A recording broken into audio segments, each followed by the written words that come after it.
Hello, Professor Alto here to now talk to you about putting everything together to create your final pitch videos that you can use to share on social media to promote and generate interest about your serious game.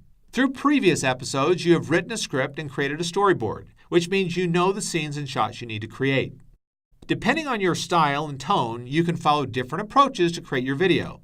Nearly all of the following tools have a freemium model, where initial and limited use is free, but more advanced features will cost you. Whiteboard video illustrations. There are a number of apps you can buy to help you create whiteboard animations. One that I like is called VideoScribe. With it, you can create impressive hand-drawn video animations to tell your story. You can also import images into it to have it draw them automatically, but they must be vector images. Cartoon video illustrations. You don't have to be a creative artist to create a cartoon illustration. Apps like Powtoon enable mere mortals to look like cartoon professionals. This can be helpful to use when creating your 2 videos. Snagged video.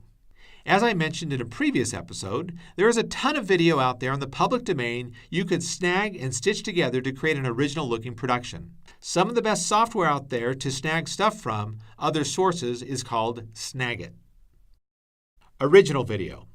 Smartphones have become most people's primary video camera.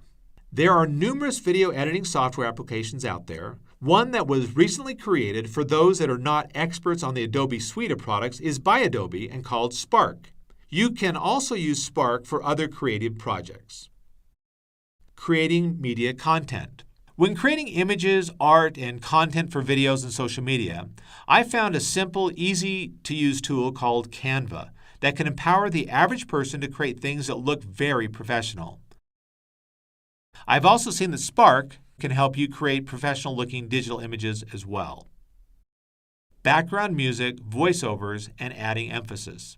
Most videos will do a better job of connecting emotionally if you use the appropriate background music with them. Be sure and find royalty-free and/or original music unless you really need specific music or are willing to pay the fee to use it. When adding text to the screen, remember, people can consume more information more quickly verbally than in written form. Don't add a ton of words on the screen to slow them down and distract from your message. Hiring professionals on the cheap. I have also hired video professionals and artists from all over the world using services like Upwork. These services can cost anywhere from a few dollars to a few hundred to a couple $1,000s.